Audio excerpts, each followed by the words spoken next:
I guess my second.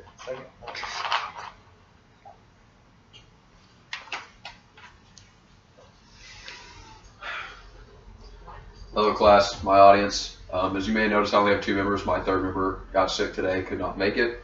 My name is Joshua Billiard. I'm a former sergeant in the United States Army.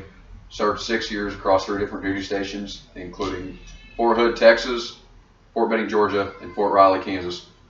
During that time, I've served in 3 different roles with those duty stations. The first being Fort Hood. I was brand new to the Army.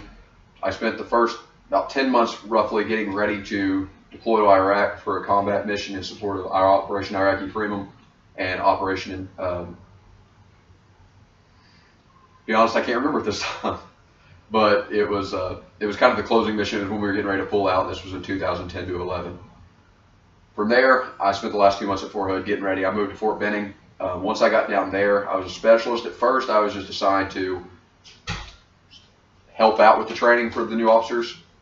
In the end, I ended up becoming a non-commissioned officer, and my job was to help instruct these officers before they actually went out to combat units and became soldiers like me, became our bosses, and led us into dangerous places.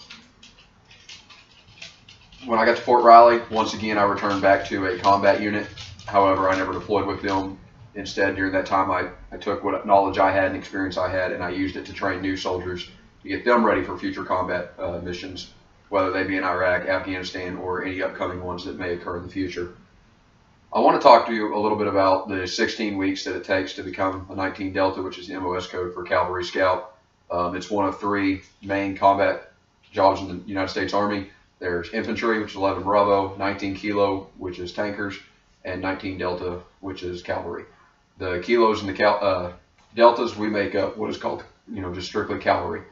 Of course, back in, the early days of the United States, and before that, cavalry was your people riding on horses with sabers and pistols and, called the cavalry. Nowadays, we are in a much different role. We're a reconnaissance unit. We are the eyes and ears. Our job is not to go toe-to-toe with an enemy. It is not to fight with them. It is to find them, locate them, tell our commander where they're at, and from there decide a course of action and bring in the tanks and the infantry and whoever else. During these 16 weeks, you're going to go through across 5 different stages, what we call phases, and they were color coordinated: red, white, blue, of course, for the 3 colors on the American flag, black and gold, of course, being the 2 last. Red phase is your orientation, essentially. You're going to learn kind of your schedule, you're going to learn what you're going to be going through, you're going to get used to drill sergeants being around you all the time. You're going to get less sleep. You're going to just you're really going to get your uniforms issued. You're going to get oriented to everything. You're going to learn. It's a wake-up call, for sure. It's definitely a culture shock. Once you move from red phase, you go into white phase. White phase is physical conditioning. You're going to start getting in shape to handle the immense amounts of physical stress that this job puts on your body. So you're going to start rucking. You're going to wear body armor. You're going to start carrying a weapon around all the time. You're just going to really start getting adjusted to it and really turn yourself from, for example, when I was in high school, I was 180 pounds and had barely any muscle. By the time I was done, I could carry around a 100-pound ruck on a 20-kilometer ruck march. No big deal. However, it does take a long time to get there. From there, you move into your blue phase. Blue phase is where you start getting your weapons training for scouts, infantry, and tankers. We have quite a bit of training on several different weapons platforms. We don't just go with the M4, the M16. We also have C4, AT4 rocket launchers, Mark 19 automatic grenade launchers, 50 caliber machine guns, M240 machine guns, M249 saw machine guns, Claymore mines. There are many more. There's a lot that we can get into with that. Also, during all of this, you're going to start getting a lot less sleep, especially in that blue and white phase area. You're going to start getting a lot less sleep. They're going to start coming in there. They're going to keep you up longer. You're going to start being up for 16, 20 hours a day. You're going to get, a minute and a half to eat a full plate of food. Just get it down as fast as you can and get right back at it. You're going to have somebody in your face all the time yelling at you, simple miscues. And all this isn't because they hate you. They want to single you out. It's because they want you to be stressed. They need to induce stress that prepares you mentally for combat.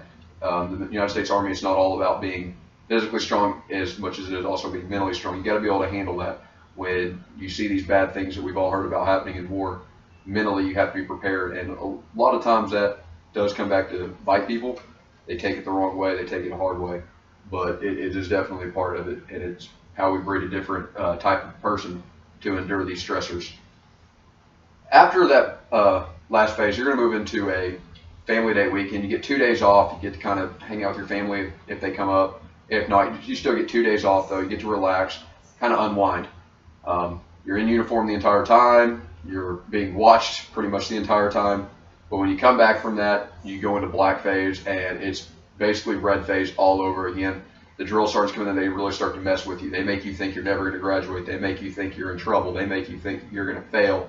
After all this hard work you put in, and mind you, you're at 8 weeks now. After all this hard work, they make you think that it's for nothing.